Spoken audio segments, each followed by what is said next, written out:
Ban pynphriang ka khubor halor ka jingdonkam pynlong kiba Adkar Haba ñiah ki kali ha ki surok ba barkum ka jingrakhe ru ik road safety week ki Bor Pulit ka Ri Bhoi District kila pynlong ik program ban jinghikai ki nongniah kali halor ki lat ki lynti bar ki kyndon ki ban ïada ki jingjia aksiden kali ya ka bala pynlong ha baroh kawei ka district khamtam hapoh ka sarba Nongpoh hakni ka program na kaliang ki pulit lingbao sub inspector ba PK lingdo ulai ki jingbatai ki babanya ki nongniah kali ki bayaj bayeng lingba ka surok ba national highway 6 ba kumnu ki ban tek iki kyndon jaka traffic habanya iki kali jongki khnang ban ïada ne ki jingjia aksiden na kaliang katara pulit traffic omtang bakala ploing ki jinghikai kai ki nongniah kali ha ki surok ba hindre kala sam ru iki kot jingbatai ki babanya halor ki kyndon ñiah kali ki bade ban bot thek Lasaki lang hakani ka program the Deputy Superintendent of Police Headquarter ba VDS Rumbai u Deputy Superintendent of Police Traffic uba Jilingdo Marshallong nalor ki wei de ki rang ba pulit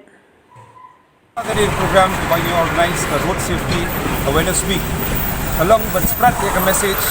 on road safety. Aba kawei bat jingjia yagi kali haman na surok highway dan kino kinja national highway. Ekum sibenta ban celebrate kini Ri Bhoi Police kagani benta Niah ya ka rally ban lingba kani kidan ki message ki ban kwa ban pynphriang ya ki driver ki road commuters bakin long adakar hapoh banyak kali di message bilang ba berpendat yung seatbelt hapoh banyak kali bakin obey ya traffic signals ba kinumnya stat kin follow yung speed limit hapoh baga slap kin maintain yung speed ban control hapoh kagya ban light na jingjia ka basusi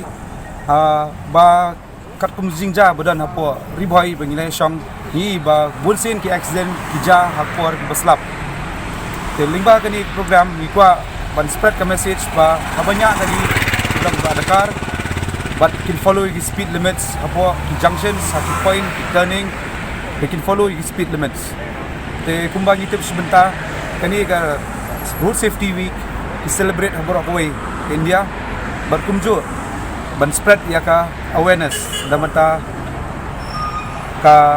accident kada ja haman lagi por support